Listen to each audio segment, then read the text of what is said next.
Hello everyone, আবার নিয়ে চলে আসলাম ছোট্ট একটি মিনি ব্লগ ওয়েডনেসডে স্পেশাল।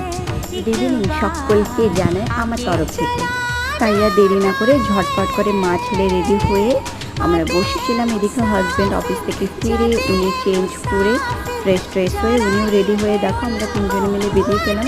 তারপর এখানে যাওয়ার পথে ক্লিপটা নেওয়া হয়নি, একদম মেলায় পৌঁছে ভিডিওটা স্টার্ট করেছি। এখানে মা বাবার সাথে একটু গল্প করে।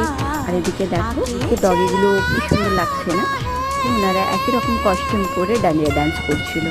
আমরা মায়ের প্রসাদ খেয়ে এখানে দেখো একটু আমার হাজব্যান্ডকে বললাম, মা বাবাকে বললাম চলে আসো তোমরা একটু ভিডিওর মধ্যে। এদিকে আমরা গুটি পায়ে মেলার ভিতরে প্রবেশ করলাম। এখানে দেখো খুব সুন্দর সুন্দর স্ট্যাচু বসানো ছিল। এই কঙ্কালটাকে দেখে তো বাবু সত্যি ভয় পেয়ে গেছিল। দিয়ে আমার বাবু ওনার দাদু ভাইয়ের সাথে এনজয় করছিল, দেখতেই পাচ্ছ। তাই আর দেরি না করে তোমরাও চলে এসো। এই রবিবার 11 তারিখ লাস্ট ডেট আছে, ঠাকুর উঠে যাবে।